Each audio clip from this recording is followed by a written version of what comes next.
Loire Sentinelle présente Habiter au bord des ondes.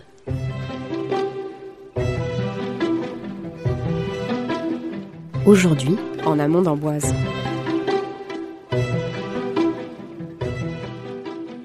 Les cyanobactéries.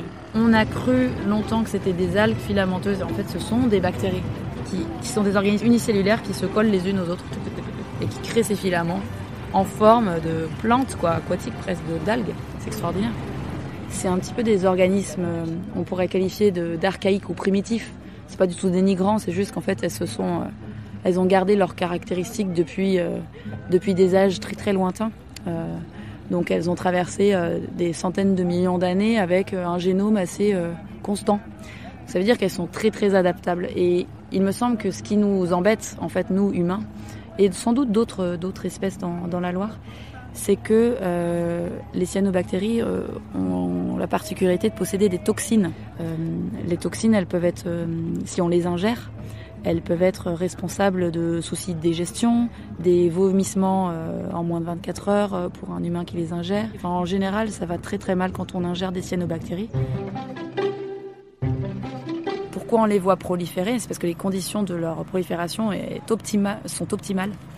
Elles sont optimales parce qu'en règle générale, moins il y a de courant, moins il y a de débit, moins il y a d'eau, et plus le fond est proche du soleil, c'est-à-dire que la colonne d'eau est moins importante, plus la végétation va pouvoir s'installer et se développer. Et puis l'eau est très claire, c'est vrai. Il y a aussi ce facteur qui joue. Bon, je parle à mes grands-parents, ils me disaient que l'eau, ils ne voyaient pas leurs pieds quand ils se baignaient en Loire, quand ils étaient plus jeunes en fait. Donc je pense qu'on dit beaucoup, et c'est un fait que la filtration des organismes aquatiques, comme par exemple les bivalves, toutes les moules aquatiques, etc., les moules d'eau douce, ou les coques, ça profite en fait on va dire à la clarté de l'eau, puisque plus l'eau est filtrée par ces organismes, en fait ils jouent le rôle de filtreur par excellence, et bien plus finalement l'eau va gagner en transparence en fait. Elle sera de moins en moins chargée en matière organique, en matière minérale, et donc plus elle est claire, plus en fait aussi les rayons du soleil peuvent atteindre le lit de la Loire. Je ne sais pas s'il y a des solutions à l'égard des cyanobactéries. Je dirais que ce qu'empêche le développement des cyanobactéries, ce serait d'avoir plus d'eau, une eau plus fraîche, une eau avec plus de courant, plus de débit.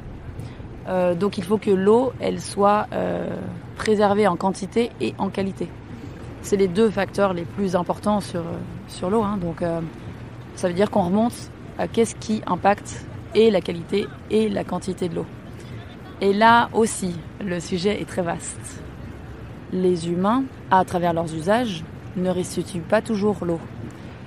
Ça parle même pas de la qualité. Mais pour la quantité, il y a des usages humains qui condamnent la restitution de l'eau douce. Je m'appelle Barbara, je suis biologiste de formation, et je pense que j'ai réalisé en plusieurs étapes de ma vie à quel point l'eau était vitale pour moi. Alors évidemment qu'elle est vitale pour tout être vivant, puisque l'eau nous compose en très grande partie. C'est bien la matrice de vie par excellence.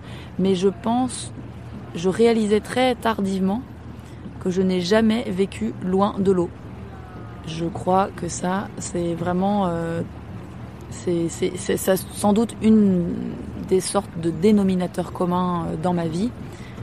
L'accès à l'eau, la vue de l'eau, l'écoute de l'eau, tous ces sens que l'eau en fait éveille, c'est trop important pour moi. Donc j'ai un rapport très fort, très évident, très simple, je crois, avec ce qu'est l'eau. L'eau qui coule, l'eau qui file, l'eau qui transporte tant de choses, et des imaginaires aussi évidemment. Donc oui, je vis aujourd'hui à, je pense, 150 mètres de la Loire, dans une petite commune d'Anjou qui s'appelle Chalonnes-sur-Loire. J'ai un nouveau son depuis très peu que j'adore en Loire. C'est avec cette expérience de grande remontée. C'est la voile qui se tend avec le vent qui la gonfle. C'est un son extraordinaire qui me rappelle mon enfance. J'ai fait beaucoup de de voile petite et surtout de planche à voile d'ailleurs. Il est génial ce son. C'est quand tu sais que le vent va te porter et que tu abandonnes les moteurs, tu abandonnes l'énergie fossile et que là tu as une nouvelle source d'énergie extraordinaire. La couleur qui relie à la fois la Loire que je connais le plus et notre canoë laboratoire qui s'appelle Rustine, qui nous a fait descendre toute la Loire l'année dernière, c'est une sorte de kaki. J'adore la couleur kaki de la Loire. Et ce kaki, il est vraiment très très présent en moi, comme une sorte d'évidence que la Loire, en fait, elle est à la fois verte et ocre. C'est les bancs de sable et cette eau chargée, c'est le mix de tout ça, quoi. Habiter au bord des ondes,